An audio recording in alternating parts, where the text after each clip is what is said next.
Everybody, welcome back to another episode of DFS Fantasy NFL Picks. I'm Ross Mayweather 31. Got Thursday night football tonight, and it looks like another dud matchup. Although I thought the Detroit and Raiders game would be like a nice, fast-paced shootout, tons of points, and there were just on one side of the ball. Raiders looked bad. Quarterback missed a couple easy long touchdown passes, overthrew them, and the coach and GM got fired. So this matchup on paper doesn't look great. It's Tennessee and Pittsburgh. You got two mediocre offenses that you've seen some flashes, but their defenses can be good sometimes, cannot be good. So no idea. The total's really low though. It's only 36.5. I mean, usually you see totals up in the 40s for these games. So, it might be the first team to 20 wins the game. But weather shouldn't be much of a factor, probably in the 40s, going down into the 30s tonight in Pittsburgh.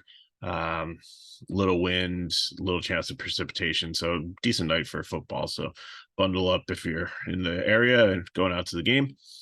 So how are we going to attack this one? So for cash, I know Pickett really hasn't done well. I don't think he's broken like 15 DK points in a couple weeks.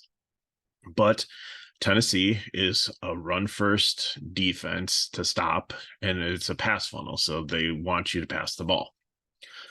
And with Deontay Johnson back, it's kind of opened up the passing game. So Pickens and Johnson and Pickett, I know Freiermuth is out, but Hayward has come in at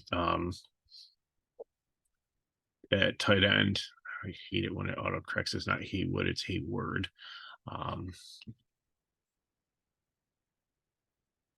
So you're not confused. So they do have a great opportunity here. So that's why I think I'm going to go with them for cash. I know that Tennessee with Will Levis came out there and I benched on DeAndre Hopkins, and a lot of other people that I played against in season-long fantasy had him on in their bench also, because it was supposed to be a rotation between like Willis and Will Levis, and it was like almost like a preseason game. You didn't know who's going to get the snaps or like what the chemistry was going to be or whatever with Tannehill out. And it ended up being pretty much like Levis went out there and was hot, and I think he threw more touchdown passes. I think he had 4 of them, more touchdown passes in the single game than Tannehill has had in the whole season. So, so the question is that going to continue, or is it just like a 1 week thing? Now they have some film on him.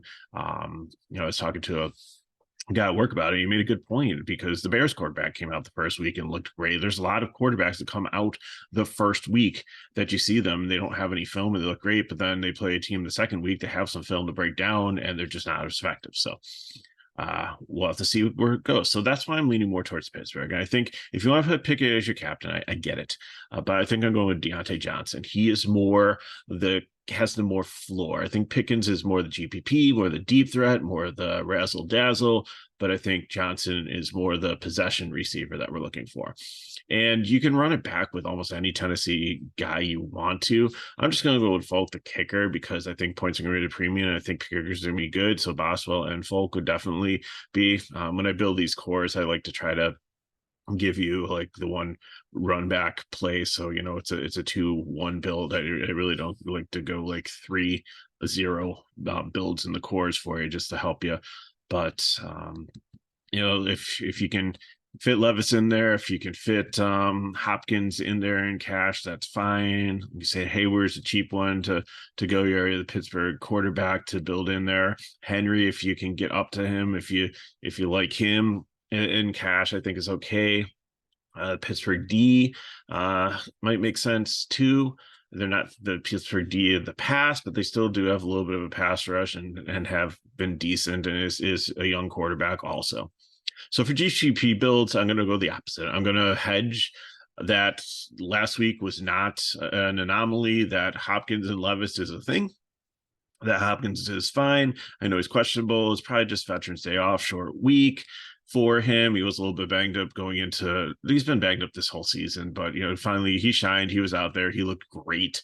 So I think that could continue. So my GPP build, give me Hopkins, give me Levens, and I know it's expensive. I'm gonna run it back with Pickens because he is the best. If it turns into a shootout and they do score 4 touchdowns through the air, Pickens is the best option to get a deep ball to try to keep the game close. So that's why he's in GPP fill-ins. Tennessee D, I really don't trust, but we have seen the Pittsburgh offense struggle at times. So maybe it is going to be a low scoring game and to grind it out. So that would work. Spears, I think, is a great run back because he seems to be in the game more than Henry is, like a pass catching back out of the backfield, and his price is great. I think he's like what, 5K something. Yeah, 5.4. So I mean, that's not a bad price at all. If you're building a Pittsburgh like all out stack and he's like your one run back, then I think that makes a lot of sense. And Burks is a cheap wide receiver there also. For the contrarian build, because Tennessee is such a strong run defense, that's the contrarian move. Take Warren or Harris, whichever one, or both, and Pittsburgh D, and then run it back with like Hopkins or Levis or some kind of offensive player. But the whole build is maybe you just want to go Pittsburgh onslaught here. So go Warren and Pittsburgh D, or Pittsburgh D is the captain also. And then, take like Pickens or Johnson and Pickett and like really load up on those offensive players, and then just go with like Folk or like I said, Spears is a good one to run it back with, however you want. But the main 2 pieces of the build is that you want a Pittsburgh running back and a Pittsburgh defense, because that's completely contrary to how it should be. And if that game script does work out, that the Pittsburgh D just completely shuts them down and that they're having some success on the ground and just continue to feed the guys to run the clock out, and there's hardly any points scored besides like the kickers, then that could be a decent lineup. Or they get some early scores and then they switch to the ground and pound game to try to run things out and to control the clock. So you just gotta kind of make up in these games. It's pretty cool, like with your lineups, like every lineup tells a story of like how you think the game's gonna go, and that's what you really got to look at. Like once you build your lineup and get your guys to fit in and stuff, and it's okay to leave some money on the table sometimes with these if you get what you want, because if it's going to be a low scoring game, you're just going to put both defenses and the kickers and running backs, you're going to have money left. But you might be trying to put in a player that's like negative to your game script that you're trying to create in a low scoring game, that the defenses thrive and that the running backs are just ball control and the kicker's the only one scoring points. Then why are you going to be like trying to get up to like Hopkins or like Pickens or something like that? It doesn't make sense if the rest of your line is going to work. So look over your lineups, and just especially like in cash, just take the plays that make sense. You want a little correlation there. But in GPPs, like every little line should tell a story, and that's the neat thing about it, is look through it, and maybe five of the guys in your line tell a story, and then maybe you're just kind of caught in no man's land, and you have to take the best available player to make those 5 work. And I understand, I get that too. If they are just like the one-off touchdown or something, then I mean that definitely gives your the other 5 that you crafted the game script around with the one-off, anomaly touchdown there or big play or something, then that really helps you there.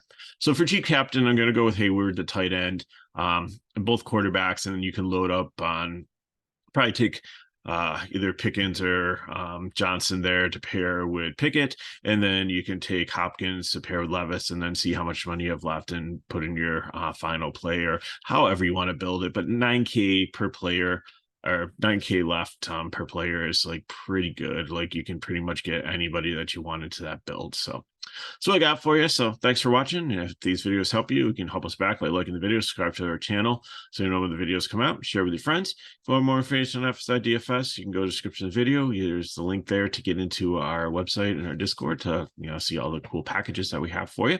Very affordable, very cheap. Lots of cool things. Hockey, NBA, last weekend of NASCAR coming up, soccer, PGA still going in the swing season, still grinding that out, but the new season will be starting before you know it. So Thanks for watching. Appreciate it. If you have any questions, put them in the chat below. Hope this starts off a great weekend for you. And come check out our channel this weekend for all the videos that we'll have to get you through the main NFL, to get you through NASCAR and other things. So appreciate you watching. Good luck in your contest. I'll see you next time.